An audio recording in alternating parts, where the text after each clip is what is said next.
네, 디지털 시대잖아요. 이 돈이라는 것, 그리고 그 돈의 신뢰를 어떻게 보증하는지 이게 지금 근본적으로 바뀌고 있습니다. 특히 그 달러 같은 법정화폐 가치에 딱 연동되는 스테이블 코인, 이게 금융혁신의 어떤 중심으로 떠오르고 있는데요. 이게 앞으로 당신의 금융생활에는 또 어떤 의미를 가질까요? 네, 바로 그 지점입니다. 오늘 저희가 아주 깊게 들여다볼 자료가 있는데요. 바로 디지털 G2를 위한 원화 스테이블 코인 설계도라는 제목의 연구 보고서입니다. 이게 또 흥미로운 게 보고서 첫 부분을 전 금융위원회 부위원장이셨고 지금은 대통령 비서실 정책실장이신 김용범 님이 직접 쓰셨어요. 그래서 더 주목받고 있죠. 아, 그렇군요. 그럼 이 보고서를 통해서 한국의 디지털 금융 미래에는 어떤 스테이블 코인 설계가 더 맞을지, 뭐랄까, 은행 중심 모델이랑 자본시장 기반 모델 사이의 그 핵심 쟁점들 한번 파헤쳐 보겠습니다. 자, 그럼 본격적으로 시작해볼까요? 보고서에서 가장 먼저 눈에 띄는 게 신뢰에 대한 이야기더라고요. 패러다임이 바뀌고 있다. 과거에는 정부나 중앙은행 같은 어떤 제도가 신뢰의 근거였다면 이제는 뭐 스마트 계약의 투명성이라든지 준비금을 실시간으로 공시한다든지 하는 그 구조 자체가 신뢰를 만들어낸다는 거죠. 네, 아주 중요한 지적입니다. 실제로 국제결제은행, BIS나 미국의 NIST 같은 국제기구들도 이런 변화를 다 인지하고 있어요. 그러니까 기술에 내재된 실시간 감독 기능이나 자동화된 검증 시스템 같은 것들이요. 기존의 어떤 신뢰 기반 역할을 보완하거나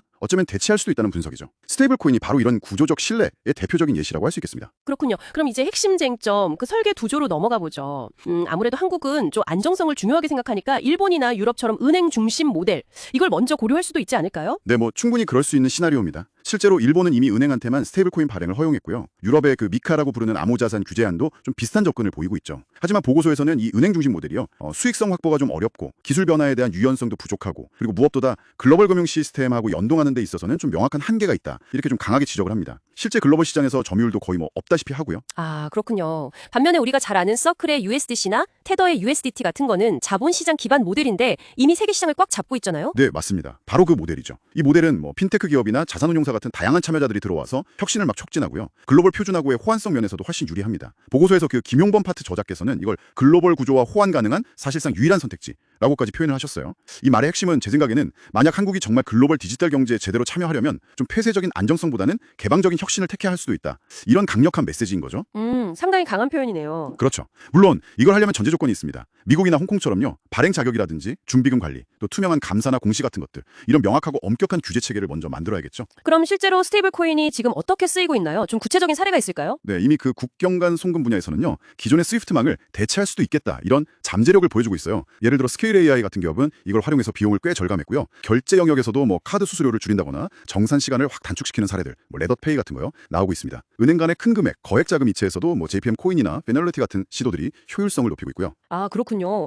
한국에서는 지금 한국은행이 주도해서 CBDC, 그러니까 중앙은행 디지털 화폐 실험 프로젝트 한강, 이걸 진행 중이잖아요. 시민 10만 명 정도가 참여해서 예금 토큰으로 실제 결제까지 해보는 상당히 큰 규모의 실험인데요. 네, 그 실험 자체는 물론 의미가 있습니다. 그런데 이게 기본적으로는 은행 중심의 좀 폐쇄적인 시스템이라는 점에서 한계가 있다는 지적도 있죠. 그래서 보고서는 이 CBDC와는 별개로 민간, 특히 자본시장이 주도하는 원화 스테이블 코인을 허용하는 이른바 병렬 구조를 제안합니다. 병렬 구조요? 네, 그러니까 CBDC는 기관 간 결제 같은 도매용으로 주로 쓰고 민간 스테이블 코인은 실제 상거래나 개인 간 송금 같은 소매 유통을 담당하게 하자, 이런 아이디어죠. 금융규제 샌드박스를 통해서 좀 점진적으로 도입하는 방안도 같이 언급되고요. 그런데 이런 민간 주도 스테이블 코인에 대해서는 우려의 목소리도 계속 있잖아요. 예를 들면 통화 주권을 침해한다거나 외환 시장을 불안정하게 만들 수 있다거나 이런 지적들이요. 네, 그런 우려들. 보고서는 거기에 대해서 좀 다른 관점을 제시합니다. 오히려 잘 설계된 원화 스테이블 코인이 국내 시장을 막 파고들 수 있는 달러 기반 스테이블 코인에 대한 어떤 방어막 여파를 해서 원화 주권을 지킬 수 있다고 보는 거죠. 아, 오히려요. 네. 그리고 또 이게 제도권 안에서 투명하게 발행되고 유통된다면 오히려 그동안 좀 음성적으로 이뤄지던 외화 흐름을 양성화하고요.